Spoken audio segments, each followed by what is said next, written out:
अंग्रेजी का fail, fail को हिंदी में लोग कहते हैं असफल हो गया। तो फेल का पहला अर्थ ही जान लीजिए, FAIL, first attempt in learning. First attempt in learning मतलब आप शिक्षा की पहली कड़ी में जो है आप पहली बार जो है प्रयास किए हैं सफलता के लिए। जान लीजिए कोई चमत्कार नहीं होता है, नहीं, कोई भगवान आपको विशेष कृपा नहीं देगा। कृपा किसको? भगवान उन्हीं की मदद करता है जो अपनी खुद की मदद करता है। यदि हम अपनी मदद नहीं करेंगे तो हम सोचें कि हम आगे चल करके कुछ हो जाएंगे। देखिए उन युवा साथियों के लिए जो उच्च शिक्षा में आज संघर्षरत हैं तो नौकरी की तलाश में है। एग्जाम में जो कहा जाता है कि सफलता एक दिन नहीं मिलती है, एक दिन में नहीं मिलेगी, लेकिन एक दिन जरूर मिलती है। अरे फलाने का लड़का तो कुछ आता ही नहीं था, वो कैसे हो गया?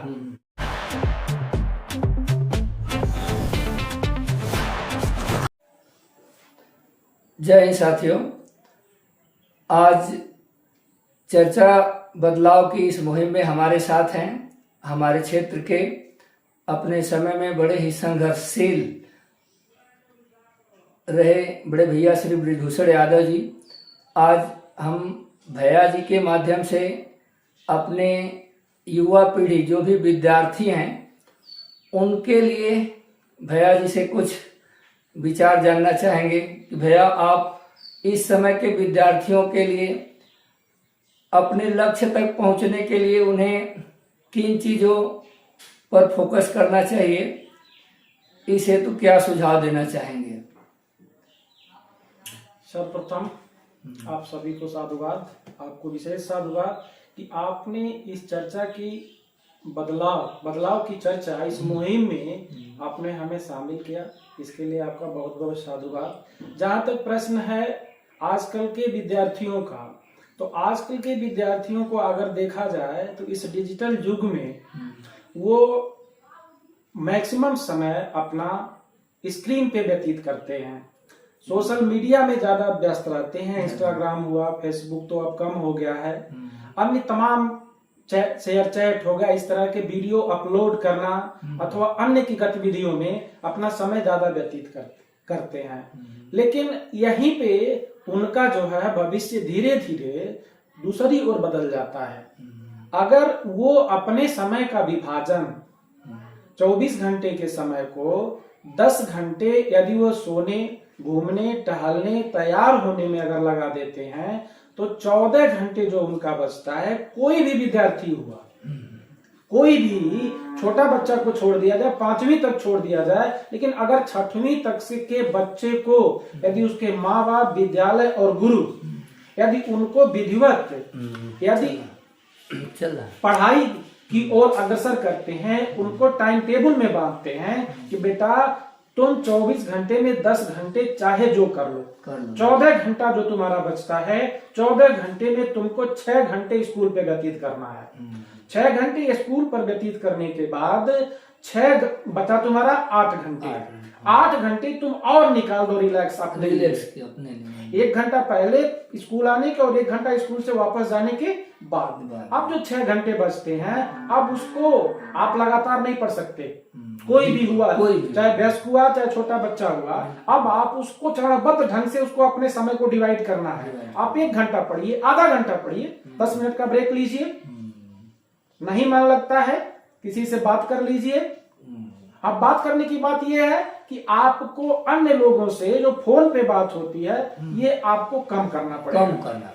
नहीं तो अगर आप फोन पे व्यतीत करेंगे तो वो बातें लंबी होती जाती हैं, क्योंकि बातों की एक श्रृंखला होती है। आप कुछ कहोगे, अगला कुछ कहेगा, इस तरह से बात लंबी चौड़ी होती जाएगी। तो आप जो 2 मिनट के लिए बात करना चाहे तो विश्व में बदल जाएगा। बिल्कुल। तो जब इसमें बदल जाएगा तो आप अपने लिए ही अपना समय खत्म कर रहे हैं, नुकसान कर रहे हैं। ऐसे में जो मान लीजिए जहाँ तक पहले छोटे बच्चों की देखा जाए कि मान लीजिए बच्चे पढ़ने में रुचि तो सबकी कम हो रही है, लेकिन उनके लिए जो अभिभावक है उनकी क्या भूमिका बनती है? मतलब क्या उनसे अपेक्षा करेंगे कि वो अपने बच्चों को ऐसा माहौल दें या फिर? देखिए आजकल क्या हो रहा है, आजकल अभिभावकों के पास अपने बच्चों के लिए तो बिल्कुल समय नहीं है। मैं उन 10% की बात नहीं करता हूँ जो अपने बच्चों के प्रति समर्पित रहते हैं, उनका केयर करते हैं, कब बच्चा मेरा पढ़ने गया, कब वापस आया, क्या उसको होमवर्क मिला, क्लास वर्क क्या हुआ, क्या आज पढ़ा, क्लास में किसी बच्चे ने मेरे बच्चे के साथ बुरा व्यवहार तो नहीं किया, अथवा मेरा बच्चा किसी के साथ बुरा व्यवहार तो नहीं किया।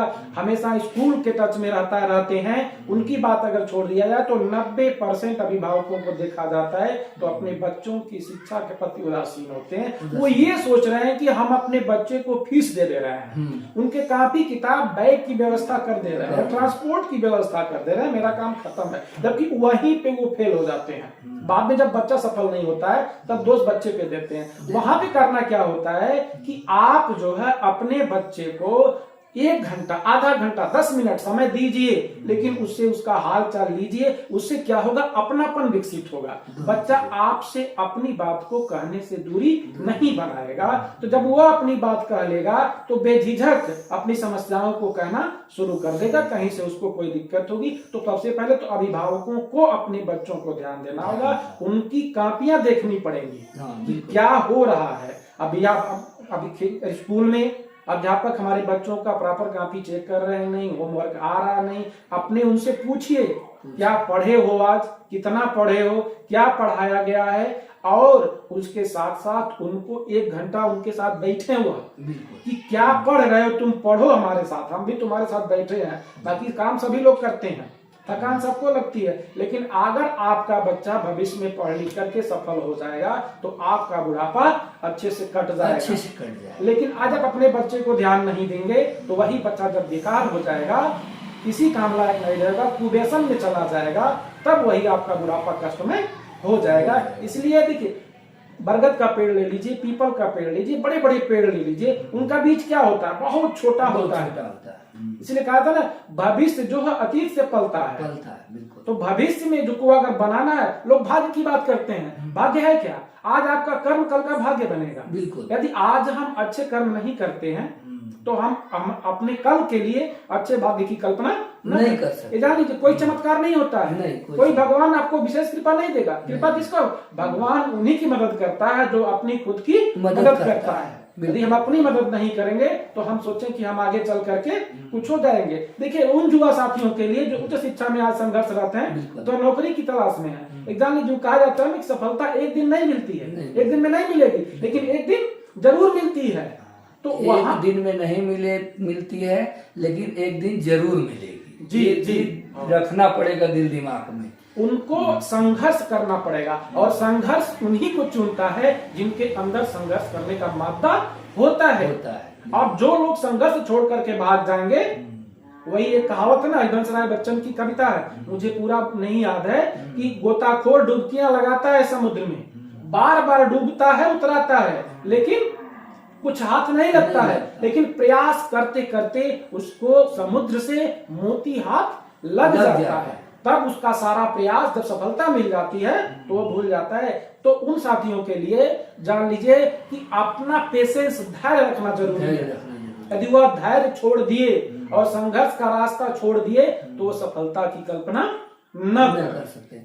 और दूसरा चीज भैया, जो बड़े विद्यार्थी मतलब तैयारी कर रहे हैं और देख ही रहे हैं, नीट को लेकर के बहुत सारे विद्यार्थियों ने आत्महत्या कर लिया, बहुत सारे लोग ऐसा करते हैं, तो उनके लिए मतलब क्या एडवाइस होगा, मतलब कि हमारी जो पीढ़ी संघर्ष कर रही है, वो क्या उनका मानक सिर्फ एक लकीर को पार कर लेने में ही है, या फिर उन्हें धैर्य बना के अपना ज्ञान का अपने आदर करना चाहिए?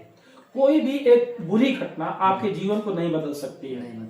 आपके जीव हो सकता है वो घटना जो हुई हो आपको अच्छे मार्ग की ओर ले जाने के लिए हुई हो, इसलिए किसी भी बुरी घटना में आपको सफलता नहीं मिल रही है तो ना मिले, आप मेहनत करिए, संघर्ष करिए, सफलता जरूर मिलेगी। बशर्ते अगर नहीं मिलती है तो आप उस काबिल भी हो सकते हैं। आज देख लीजिए, मैं विषयांतर हो रहा हूँ कि जो IAS नहीं बन पाता है, तैयारी 10 साल, 8 साल, 7 साल, 5 साल करता है, लेकिन वह एक दिन ऐसे मुकाम में चला जाता है कि वो IAS पैदा करता है। बिल्कुल। तो क्या वो उसकी जिंदगी बेकार हो गई? नहीं, क्योंकि वह किसी लोक सेवक के लिए नहीं पैदा हुआ है, वो IAS पैदा करने के लिए पैदा हुआ। हमने अधिकारी पैदा करने के लिए पैदा हुआ है, तो वह अपनी ऊर्जा का उपयोग कर रहा है। यदि हम नीट में सफल नहीं हुए, हमने किसी भी परीक्षा में सफल नहीं हुए, तो हम ऐसा करें ना कि हम कुछ ऐसे नीट उत्पाद करना शुरू कर दें, ऐसे बच्चों को कोचिंग देना शुरू कर दें। ऐसा भी होता है, केवल अधिकारी बन जाना अथवा बड़े बड़े ऊंचे पदों पे पहुंच जाना ही केवल सफलता का द्योतक नहीं होता है। आपको संघर्ष करना चाहिए, लगे रहना चाहिए। एक दिन में कुछ नहीं होगा। अगर हम असफल हो गए कोई बात नहीं, हम फिर प्रयास करेंगे। एक आदमी अगर फेल हुआ, फेल होता है ना, एक शब्द है अंग्रेजी का फेल, फेल को हिंदी में लोग कहते हैं असफल हो गया। तो फेल का पहला अर्थ ही जान लीजिए, FAIL, first attempt in learning. First attempt in learning मतलब आप शिक्षा की पहली कड़ी में जो है आप पहली बार जो है प्रयास किए हैं सफलता के लिए, तो आप फेल असफल कहाँ हुए? तो आप फेल को उस मोटिवेशन में लीजिए ना, तो आप जीवन में सफल रहेंगे। लेकिन जहां निगेटिव नो शब्द होता है उसको लोग निगेटिव लेते हैं, नकारात्मक लेते हैं। अरे नो का मतलब होता है नेक्स्ट अपॉर्चुनिटी। यदि आपको कोई नो बोल दिया, किसी के पास किसी काम से गए, वो नो कर दिया, तो कहीं घबरा रहे हो यार? हो सकता है प्रकृति ने आपके लिए कुछ और करने के लिए किया, हो सकता है आप उसके मालिक बन जाओ। तो वो नेक्स्ट अपॉर्चुनिटी उस रूप में उसको लेना चाहिए। नहीं तो अगर हम उसको उदास होकर के घर चले रहे, फलाने मना कर दिए, अब हम क्या करें? तो आज उस पर विचार करिए, उस पर सोचिए आगे के लिए, तब तो कुछ होने वाला है। अच्छा भैया, जैसे आपके पास बड़ा लंबा अनुभव है शिक्षा के क्षेत्र में रहने का। हमारा जहाँ तक अनुमान है कि अगर